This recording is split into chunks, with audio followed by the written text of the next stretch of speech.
क्या दिल्ली चुनाव से पहले एक बार फिर से जेल जाएंगे अरविंद केजरीवाल? अरविंद केजरीवाल को लेकर इस समय की सबसे बुरी खबर अपडेट सामने आ रही है। दिल्ली शराब घोटाले में केजरीवाल के खिलाफ केस चलेगा। एलजी ने ईडी को मंजूरी दी। आम आदमी पार्टी बोली, अगर इजाजत मिल गई है तो कॉपी दिखाओ। दिल्ली के एलजी विकी सक्सेना ने शनिवार को ईडी को शराब नीति मामले में अरविंद केजरीवाल के खिलाफ केस चलाने की इजाजत दे डाली है। ईडी ने 5 दिसंबर को एलजी से केजरीवाल के खिलाफ ट्रायल चलाने की अनुमति मांगी थी। पूर्व मुख्यमंत्री के खिलाफ ईडी ने इस साल मार्च में पीएमएलए के तहत केस दर्ज किया था। 21 मार्च को 4 घंटे की पूछताछ के बाद केजरीवाल को अरेस्ट किया गया था। केजरीवाल को इस केस में जमानत मिल गई थी, लेकिन ईडी ट्रायल शुरू नहीं कर पाई थी। इधर केजरीवाल के खिलाफ केस चलाने की अनुमति पर आम आदमी पार्टी के पूर्व डिप्टी सीएम मनीष सिसोदिया ने कहा कि ईडी मंजूरी की कॉपी क्यों नहीं दिखा रही है।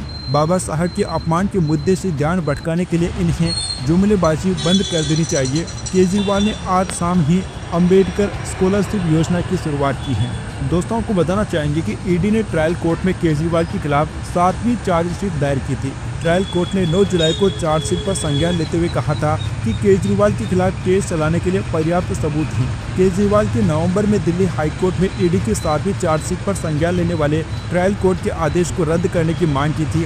उन्होंने कहा था कि ईडी ने जो आरोप लगाए थे उन आरोपों के समय वे पब्लिक सर्वेंट थे, दिल्ली के मुख्यमंत्री की जिम्मेदारी संभाल रहे थे। केस चलाने के लिए ईडी के पास आवश्यक मंजूरी नहीं थी।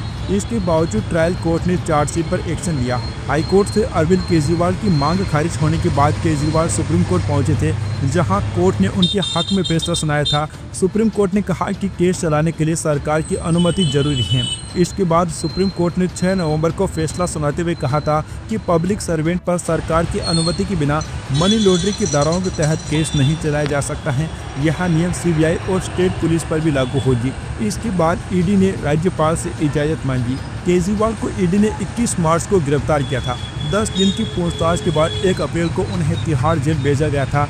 10 मई को 21 दिन के लिए लोकसभा चुनाव में प्रचार के लिए उन्हें रिहा किया गया था। ये रिहाई 51 दिन जेल में रहने के बाद मिली थी। 2 जून को केजरीवाल ने तिहाड़ जेल में सरेंडर कर दिया था। इसके बाद सुप्रीम कोर्ट से 13 सितंबर को उन्हें जमानत मिल गई थी। उन्होंने 156 दिन जेल में बिताए थे। और अब दोस्तों जो जानकारी सामने आ रही है उसके मुताबिक एलजी ने ईडी को अरविंद केजरीवाल के खिलाफ एक बार फिर से केस चलाने की अनुमति दे डाली है। अब दोस्तों दिल्ली चुनाव से पहले अरविंद केजरीवाल की मुश्किलें बढ़ते हुए दिखाई दे रही हैं। वैसे दोस्तों आपको क्या लगता है, क्या आम आदमी पार्टी इस बार भी दिल्ली में अपनी सरकार बना पाएगी या फिर नहीं? अपनी राय नीचे कमेंट बॉक्स में जरूर बताइए। Subscribe now and press the bell icon. Never miss an update.